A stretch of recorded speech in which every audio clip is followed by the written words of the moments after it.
राधे राधे भक्तों, आज हम आपको श्री भक्तमाल ग्रंथ में वर्णित श्री जयदेव जी की कथा सुना रहे हैं। श्री जयदेव जी भगवान के परम भक्त तथा कवि थे। वह कुंडबल ग्राम के रहने वाले थे।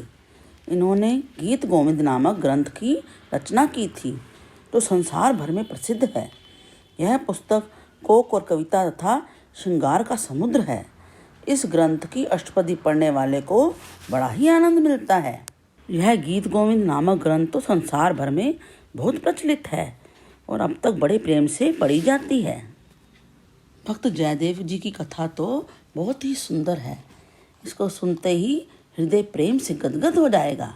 यदि आपको भगवान के भक्तों की कथाएं अच्छी लगती हैं तो जल्दी से इस चैनल को सब्सक्राइब कर लीजिए, ताकि आपको और कथाएं भी मिल सकें, और पसंद आने पर लाइक का बटन भी दबाएं। राधे राधे लिखकर अपने हाथों को भी पवित्र करें। श्री जयदेव स्वामी जी के हृदय में वैराग्य और त्याग की मात्रा इतनी बड़ी हुई थी कि एक वृक्ष के नीचे कभी 2 रात्रि नहीं टिकते थे। केवल एक गुदड़ी और एक कमंडल ही इनका सामान था। एक समय किसी ब्राह्मण ने अपनी कन्या जगन्नाथ जी को भेंट करने के लिए विचार किया। जब वह अपनी कन्या को लेकर भगवान को भेंट करने के लिए चला तो भगवान ने उसको आज्ञा दी कि यह कन्या तू जयदेव स्वामी को दे दे, क्योंकि वह मेरा ही स्वरूप है। भगवान की आज्ञा के अनुसार वह ब्राह्मण अपनी कन्या को जयदेव जी के पास ले गया और अपना अभिप्राय उनसे कहा। जयदेव जी सब बात सुनकर बोले, भाई मैं तो वैरागी हूँ। यह कन्या आप किसी धनवान ग्रस्त को जो आपका सजाती हो उसको दे दीजिए। ऐसा करने से आपकी कन्या सुखी से रहेगी। तब ब्राह्मण बोला कि भगवान की आज्ञा है कि कन्या आपको दी जाए। भगवान की आज्ञा की मैं अवज्ञा करना उचित नहीं समझता। जयदेव जी ने कहा कि भगवान को सब कुछ सामर्थ्य है, वह जो भी चाहे करें, सब अच्छा ही है, किंतु मैं तो इसे ग्रहण करने में सर्वथा असमर्थ हूँ। इस प्रकार बहुत समय तक ब्राह्मण और जयदेव जी में वाद विवाद होता रहा, किंतु जब जयदेव जी किसी प्रकार से नहीं माने तो अंत में वह ब्राह्मण अपनी प्यारी कन्या को उनके पास छोड़कर चला गया। ब्राह्मण के चले जाने पर जयदेव जी ने उस कन्या से कहा कि हे सुंदरी, अब तू अपने लिए कोई उपाय कर। मैं तो वैरागी हूँ, मैं यहाँ तेरा विवाह होना कठिन है। कन्या बोली कि हे नाथ, मैं तो अबला हूँ। जब पिताजी के पास थी तो उनकी आज्ञा में रहती थी। अब आपकी जो आज्ञा हो वैसा ही करूँगी, किंतु अब आपके चरणारविंद से अलग होकर मैं जीवित नहीं रह सकती। तब लाचार होकर जयदेव जी ने भगवान की ऐसी ही इच्छा समझकर गृहस्थाश्रम में प्रवेश किया और एक झोंपड़ी बनाकर उसी में पत्नी सहित रहते हुए विष्णु भगवान जी की सेवा करने लगे। गीत गोविंद की रचना करते समय एक अष्टपदी में राधिका जी का मान वर्णन करते थे। उस समय इनके हृदय में विचार आया कि राधिका जी को मनाने के लिए श्री कृष्ण बड़ी नम्रता से प्रार्थना करते हैं, यथा हे राधे, तुम कामदेव के विष की विनाशक हो। मेरे सिर के भूषण और अत्यंत मनोहर अपने कमल रूपी चरणों को मेरे सिर पर रखो। उस अष्टपदी में ऐसा लिखते लिखते उनको विचार हुआ कि ऐसे शब्द श्री कृष्ण जी के लिए, जो कि जगत के स्वामी हैं, असभ्यता के सूचक हैं, और कोई दूसरा भाव लिखने के लिए विचार करते हुए स्नान करने चले गए। पीछे से भगवान श्री कृष्ण जयदेव जी का रूप बनाकर वहाँ पर आए। जो भाव जयदेव जी विचार कर रहे थे, ठीक उसी के अनुसार उस पद को पूरा करके चले गए। फिर जब जयदेव जी लौट कर आए, उस पद को पूरा लिखा हुआ देखा तो बड़ा आश्चर्य करने लगे और अपनी स्त्री से पूछा कि यह पद किसने लिखा है। तब स्त्री बोली कि हे नाथ, आप ही तो लौटकर इस पद को लिखकर चले गए थे, भला और कौन लिख सकता है। तब जयदेव जी ने यह सब भगवान की कृपा समझी और उस एक ही पद के कारण ग्रंथ को अति पवित्र समझा। उस पुस्तक की अधिक प्रसिद्धि देखकर जगन्नाथपुरी के राजा ने, जो पंडित था, एक गीत गोविंद और बनाया और उसका अधिक प्रचार करने के लिए बहुत से ब्राह्मणों को वह पुस्तक मुफ्त बांट दी।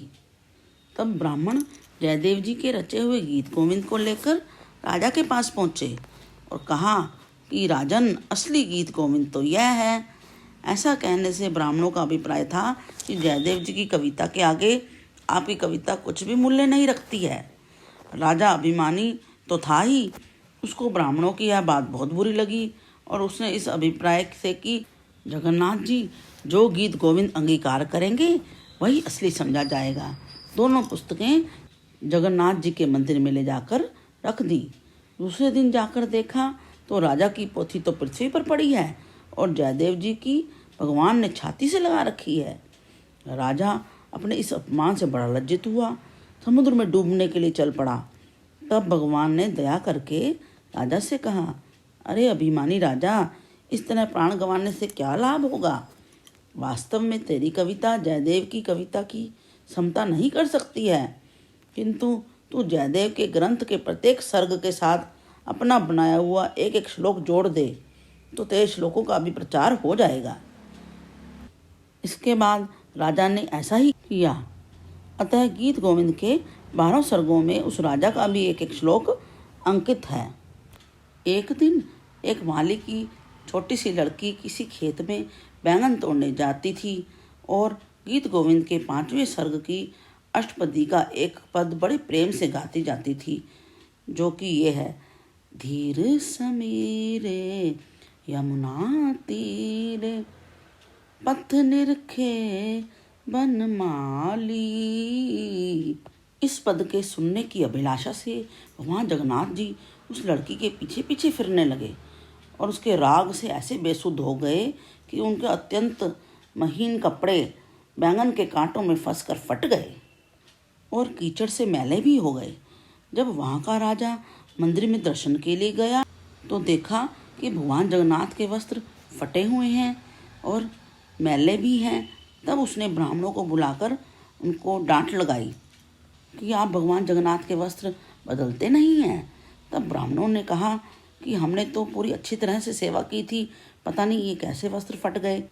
तब भगवान जगन्नाथ जी ने राजा को स्वप्न दर्शन दिया और उस लड़की के संबंध में सारी बात बताई और राजा को कहा, तुम जाकर उस लड़की से सीखो कि भक्ति कैसे की जाती है।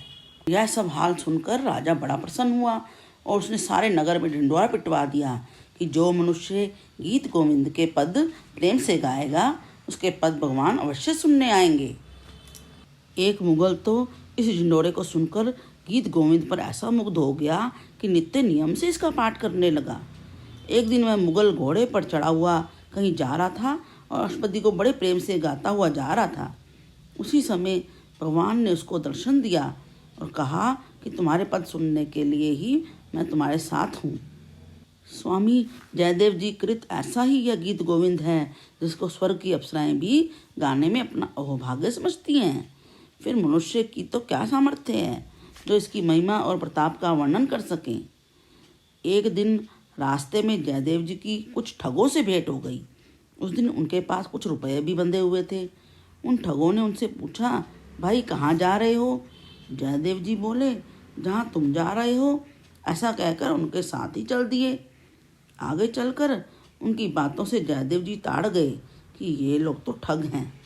ऐसा विचार कर उनके पास जो कुछ रुपया था सब कुछ उन्होंने ठगों को दे दिया, क्योंकि वे समझते थे कि धन तो पाप की ही जड़ है, बहुत भजन रोग का कारण है, संसार से मोह बढ़ाना ही दुख का कारण है।